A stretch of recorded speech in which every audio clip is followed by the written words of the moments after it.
Samantala, tiwala rin ang ating mga kapatid na Muslim na may sasakatuparan ng panukalang Bangsamoro Basic Law.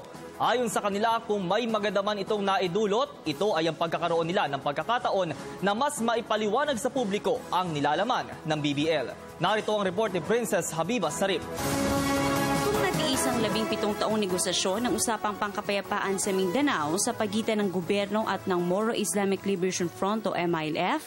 Ngayon, ilang buwan na lamang o maging sa susunod pa man na administrasyon ang abuti ng pagsasabatas ng basic sa Moro Autonomous Region o BL-BAR, kaya raw umano ito tiisin pa ng mga kababayan nating Moro sa Mindanao.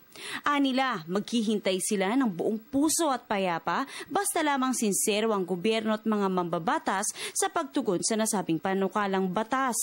Ayon kay OPAP Secretary Teresita Deles, kahit nagkaroon ng delay ang pagsasabatas ng nasabing panukala, may maidudulot umano itong magandang resulta sa ating bansa. Sa kanya naging mensahe sa isang kolehiyo sa Lungsod Quezon, sinabi niyang isa sa nakikita niyang magandang resulta ng pagkakaantala ng pagsasabatas ng BBL ay ang mas may intindihan pa ito ng nakararami, lalo na ang pinaglalaban ng mga Moro.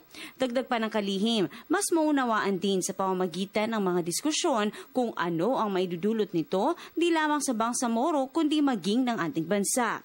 Sa katunayan, sa isang survey na kinalap ng social weather stations noong August 13 sa publiko hinggil sa sa BBL at ng Mama Sapano incident, lumalabas na sang-ayon ng mga ito sa binubuong Bangsamoro Region na siyang papalit sa kasalukuyang Autonomous Region in Muslim Mindanao o ARMM na may net approval rating na umabot hanggang plus 84 sa Cotabato at Maguindanao, plus 83 naman sa Lanao del Sur na sinundan naman ng plus 82 ng Cotabato City at plus 68 sa Lanao maging sa Tawi-Tawi, Basilan, Sulu at Isabela City na may plus 72, plus 60, plus 44 at plus 42 na net approval ratings.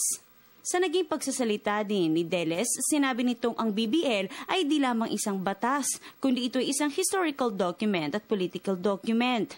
Sa huli, hinihikayat ng kalihim ang lahat na suportahan ang pagsasabatas ng nasabing panukala. Sa ngayon may hamong kinakaharap ang MILF, ang resulta ng Mama Sapano encounter. Tawagan nila, ibahin sana ang usapang BBL sa nasabing madugong engkwentrong ito. Para sa Telebisyon ng Bayan, Princess Habiba Sarip.